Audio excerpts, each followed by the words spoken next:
Assalamualaikum warahmatullahi wabarakatuh. Perkenalkan, saya Siti Nanda Arnisa dengan NIM C1C02242 akan mempresentasikan materi mengenai KUP, NPWP, NPPKP, Undang-Undang Nomor 28 Tahun 2007 di mata kuliah Perpajakan 1. Yang pertama yaitu pengertian dari KUP, WB, Badan, Tahun Pajak, Masa Pajak, dan Bagian Tahun Pajak.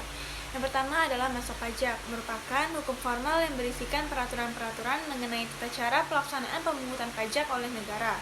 Hak dan kewajiban perpajakan yang diatur dalam KUP dimulai sebelum subjek pajak menjadi wajib pajak sampai dengan subjek pajak tidak lagi menjadi wajib pajak, serta juga mengatur mengenai prosedur atau tata cara pemenuhan hak-hak dan kewajiban perpajakan serta sanksi-sanksi bagi yang melanggar kewajiban perpajakan.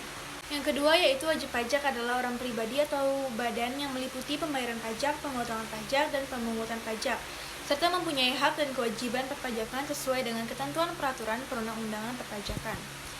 Yang ketiga yaitu badan, adalah sekumpulan orang atau modal yang merupakan kesatuan baik yang melakukan usaha maupun yang tidak melakukan usaha, yang meliputi perseroan terbatas, perseroan komanditer, dan perseroan lainnya. Dan keempat adalah tahun pajak, merupakan jangka waktu 1 tahun kalender kecuali bila wajib pajak menggunakan tahun buku yang tidak sama dengan tahun kalender. Yang kelima adalah masa pajak, adalah jangka waktu yang menjadi dasar bagi wajib pajak untuk menghitung, menyetor, dan melaporkan pajak yang terutang melalui surat pemberitahuan SPT dalam surat jangka waktu tertentu, sebagaimana ditentukan dalam undang-undang ini atau UU KUP. Yang keenam yaitu adalah bagian tahun pajak, merupakan bagian dari jangka waktu 1 tahun pajak yang bersangkutan. Bagian dari jangka waktu 1 tahun pajak ini dapat berupa 1 bulan kalender maupun beberapa bulan kalender. Sama dengan masa maupun tahun pajak, bagian tahun pajak juga digunakan sebagai acuan dalam perhitungan. Kemudian itu pengertian hak dan kewajiban pajak dan fiskus. Berdasarkan ketentuan peraturan perundang-undangan perpajakan, berikut hak-hak wajib pajak yang bisa Anda dapatkan. Yang pertama adalah hak dalam wajib pajak melakukan pemeriksaan, mengajukan keberatan banding dan peninjauan kembali, hak atas kelebihan pembayaran pajak, dan hak pengembalian pendahuluan kelebihan pembayaran pajak. Kemudian berdasarkan ketentuan peraturan perundang-undangan perpajakan, berikut hak-hak wajib pajak yang bisa Anda dapatkan. Yang pertama, hak untuk pengangsuran atau penundaan pembayaran, hak kerahasiaan, hak pengurangan pajak bumi dan bangunan, hak penundaan pelaporan SPT tahunan, hak pembebasan pajak, hak pengurangan, hak mendapatkan insentif perpajakan, hak mendapatkan pajak ditanggung pemerintah. Dan kemudian adalah kewajiban wajib pajak. Yang pertama adalah kewajiban mendaftarkan diri, kewajiban memberikan data, kewajiban pembayaran, pelaporan, pemungutan atau pemungutan pajak, dan kewajiban pemeriksaan.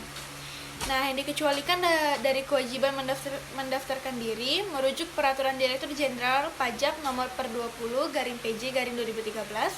Wajib pajak dapat dikecualikan dari pengawasan rutin oleh Kantor Pajak Pratama atau KPP apabila 1. Wajib pajak orang pribadi menjalankan usaha atau pekerjaan bebas tetapi secara nyata tidak lagi menjalankan kegiatan usaha atau tidak lagi melakukan pekerjaan bebas.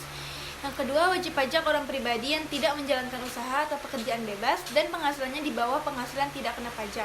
Yang ketiga, wajib pajak orang pribadi yang bertempat tinggal atau berada di luar negeri lebih dari 183 hari dalam setahun dan tidak bermaksud meninggalkan Indonesia untuk selamanya.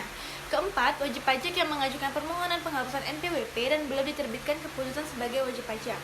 Dan yang kelima, wajib pajak yang tidak lagi memenuhi persyaratan subjektif dan ataupun objektif tapi belum dilakukan penghapusan NPWP. Contohnya, wajib pajak yang merupakan bendahara pemerintah namun tidak lagi melakukan pembayaran dan belum melakukan penghapusan NPWP.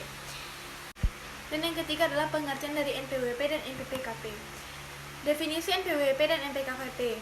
Nomor pengukuhan PKP merupakan nomor identitas pengusaha kena pajak PKP yang disematkan saat pengusaha di pengukuhan sebagai PKP lewat surat pengukuhan PKP. Jika pengusaha sudah mendapatkan nomor pengukuhan PKP atau NPKP, berarti PKP tersebut dinyatakan sudah resmi menjadi PKP dan dengan demikian terkait kewajiban-kewajiban perpajakan yang diperuntukkan bagi PKP.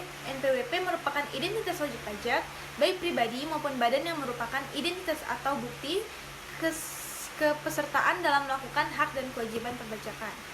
Nah, fungsi pendaftaran dan pencantuman NPWP dan NPPKP. Yang pertama yaitu adalah NPWP. Fungsi NPWP sebagai alat pengurusan pajak. Fungsi NPWP yang paling utama adalah sebagai alat dalam segala macam bentuk administrasi perpajakan. Fungsi NPWP dalam perpajakan adalah sebagai tanda pengenal diri atau identitas wajib pajak dalam melaksanakan hak dan kewajiban perpajakannya. Nah, NPWP sendiri dicantumkan dalam setiap dokumen perpajakan. Dengan NPWP wajib pajak dapat menjaga ketertiban dalam pembayaran pajak dan pengawasan administrasi perpajakan.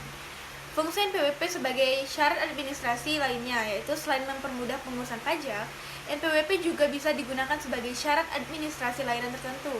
Beberapa administrasi yang biasanya memerlukan NPWP diantaranya adalah administrasi bank dan administrasi SIIP atau SIUP. Terdapat dalam pasal 39 UU KUP bahwa ancaman hukuman dengan pidana penjara paling singkat 6 bulan dan paling lama 6 tahun. Dan denda paling sedikit 2 kali jumlah pajak terutang yang tidak atau kurang dibayar dan paling banyak 4 kali jumlah pajak terutang yang tidak tahu kurang dibayar. Kemudian adalah mengenai sanksi hapusnya NPWP. Dokumen yang diajukan dalam rangka penghapusan nomor pokok wajib pajak adalah formulir permohonan penghapusan NPWP, dokumen pendukung sesuai dengan kondisi wajib pajak.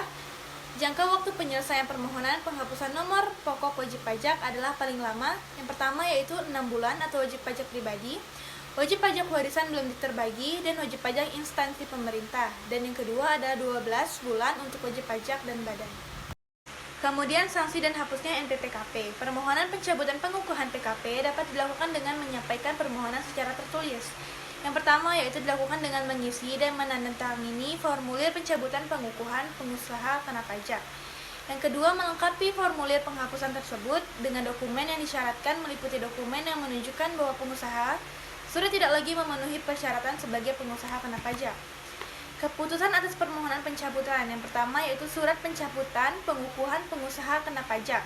Dalam hal berdasarkan hasil pemeriksaan terdapat rekomendasi pencabutan pengukuhan pengusaha kena pajak diterbitkan dalam jangka waktu paling lama 6 bulan sejak dokumen dalam rangka permohonan pencabutan pengukuhan diterima secara lengkap.